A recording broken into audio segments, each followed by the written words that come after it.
और क्या हाल चाल है तुम सबके।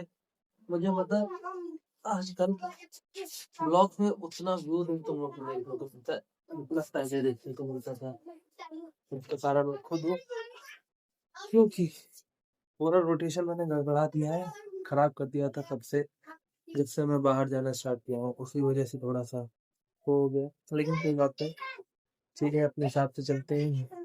जब जो जो जो होना है तब तक सो होएगा। अभी तो जाना कुछ ही बनाने, तुलसी पूजन भी है हमारे यहाँ मोहल्ले में मंदिर पे, तो वहाँ पे राम को कीर्तन वीर्तन है।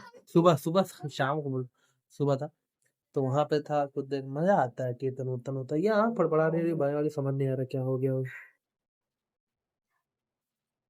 ये बार हो रहा है, समझ नहीं आ रहा क्या हो गया, कब तक सही होगा करने।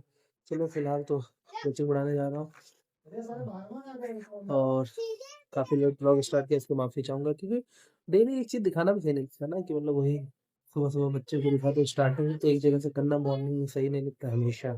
ठीक है, तो आज कुछ नई बातें करेंगे। हम लोग गए मम्मी घर पे है नहीं, और हम जा रहे हैं कोचिंग पढ़ा के आते हैं, फिर तुम लोग से मुलाकात करते हैं। ठीक है, 2 ही जगह पढ़ाना है आज। खैर वैसे एक बात बताओ, तो मैं कभी 25 दिसंबर को छुट्टी लिया नहीं हूँ आज तक, जब से मैं पढ़ा रहा हूँ। खैर पढ़ा भी बहुत लंबे टाइम से नहीं रहा हूँ, 1 डेढ़ साल से ही पढ़ा रहा हूँ। लेकिन इस बार मैंने छुट्टियाँ की हैं, हर जगह नहीं की हैं, कुछ जगह की हैं, क्योंकि पिछले कुछ दिनों से मैं बहुत दौड़ा भागा और मुझे आराम करने का मौका मिला ही नहीं है। संडे संडे को क्लास लेता ही रहा हूँ, क्योंकि इन लोग के एग्ज़ाम, फिर मेरा इधर उधर आने जाने की वजह से लगातार क्लासें ली हैं। इनके यहाँ पे छुट्टी नहीं कर पाए भाई, क्योंकि इनके यहाँ इनकी माता जी बड़ी घातक है। इनको लगता है कि आके बैठे रहें, मेरे बच्चों का उद्धार हो जाएगा, चाहे बच्चों पे ध्यान दे या ना दे। 15-15 मिनट 20-20 मिनट ऐसे ही वेस्ट कर देते हैं। देखो किसी की बुराई नहीं है, लेकिन जो गलतियाँ दिखानी चाहिए, मेरी भी गलतियाँ हुई होंगी, मुझे दिखाइए आप। देख रहे हो यहाँ पूरा खाली, ओले को लोटा पड़ा है छोटू, और ये लोग अभी गायब है, पता नहीं क्या कर रहे हो। और उसका कहेंगे ये भैया वो भैया, क्या करें भैया। भैया आप जाएंगे, भैया लिट्टी चोखा पैक कराएंगे। अब ठंडियों में लिट्टी चोखा ना खाएं तो क्या ही खाएं। यहाँ पे कलिया कलिया कुक्कुर मिल गया हमें, काला काला कुत्ता, उसी के इंतजार में लगे हुए, क्योंकि गरम गरम लिट्टी लेके जाएंगे। लिट्टियाँ खत्म हो गई थी, तो अंकल जी बोले कि बैठिए कुछ देर इंतजार करिए, और हमने इंतजार किया। ये रही इनकी दुकान। एक भैया खा भी रहे हैं, खैर उनके हक में था लास्ट ऑर्डर, तो वो खा रहे हैं, मौज कर रहे हैं। अंकल जी लाइट वाइट लगा रहे हैं, धीरे धीरे अंधेरा हो रहा है ना। वो देखो हमारे पीछे शेरा भाई खड़े हैं, शेरा भाई भी खड़े हैं, हम भी यहाँ खड़े हैं। लिट्टी चोखा का आनंद ये है, अपने यहाँ उत्तर भारत पे एक महत्वपूर्ण डिश है, मस्त लिट्टी को बनाओ। मुझे नहीं लगता लिट्टी उतना नुकसान करती होगी जितना हम लोग को लगता है। हम इंतजार में हैं, अभी उन्होंने अपने कंडे उंडे जलाए हैं, गोबर के उपले उपले जलाए। मजा ही आता है लिट्टी उट्टी खा के। मुझे नहीं लगता उतना नुकसान नुकसान लिट्टी करता होगा, उतना तेल ओल होता नहीं, मुझे तो मजा आता है। अब लिट्टी नुकसान करने लगे तो जीवन में क्या ही खाएंगे, फिर क्या ही बचा है। देख लो अब लिट्टी वट्टियाँ हो चुकी हैं, बस उसको ढक रहे हैं कुछ देर की, एकदम गर्मा गर्म एकदम लाल लाल हो जाए। खैर घर पे जो लिट्टी चोखा बनता है उसका आनंद अलग रहता है। इनके यहाँ लिट्टियाँ जो बनती है उसमें आटे की मात्रा कम होती है, और उतना टेस्टी नहीं होता। जबकि घर पे जो बनता है भरपूर माउथ से खाइए दबा के, एकदम मोटा मोटा लिट्टी चोखा होगा, मोटी आटे की परत होगी, एकदम हौंक के खाओ, एकदम पेट भर के। लिट्टी में दम होता है। ये वाली लिट्टी थोड़ा बिस्किट वाला फील देती है, कि जैसे कि बिस्किट है, और वो तो मतलब फील अलग अलग ही है घर पे बनता है। लेकिन इतना सब कर पाना भी बड़ा मुश्किल है ना। काफ़ी ठंड थी, और ठंड की वजह से काफ़ी ज़्यादा दिक्कतें भी देख सकते हैं। और दानव लोग अपने बिस्तरों पर पड़े हुए हैं। तो दोस्त देख, मैं अमीर हूँ दोस्तों, मैं डेली खिलाता हूँ, मैं खिलाता रहूंगा, गरीबों को पालता आया हूँ, पालता रहूंगा, और कल की तरह आज भी मैं दावतें दे रहा हूँ, देता रहूंगा।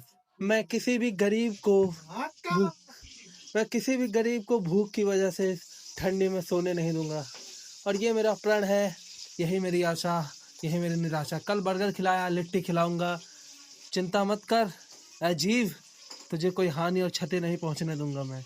इसी आशा के साथ आज लिट्टी पार्टी लो, खा लो लिट्टी, खा लो, भूख लगे बता दिया करो, ठीक।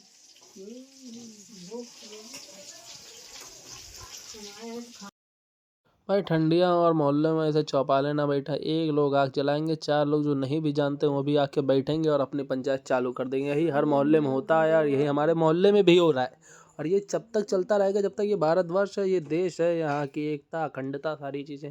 भाई मतलब सोचो, व्यवहार वार छोड़ो, पहले आग सेकना सबका मतलब होता है, हमसे पूछो। उसी चक्कर में सब इकट्ठा जुट जाते हैं, समझ रहे हो? आग किसी की भी हो। और इनका टोपागिरी हमेशा चलता रहता है, चलता रहेगा। डेली गेम खेलते, डेली थपड़िया जाते, डेली इनकी स्क्वाड हार जाते, तब भी मुंह उठा के मुंह फैला के फिर जुट जाते उसी गेम में जिसमें 50 बार लात खाए हुए हो।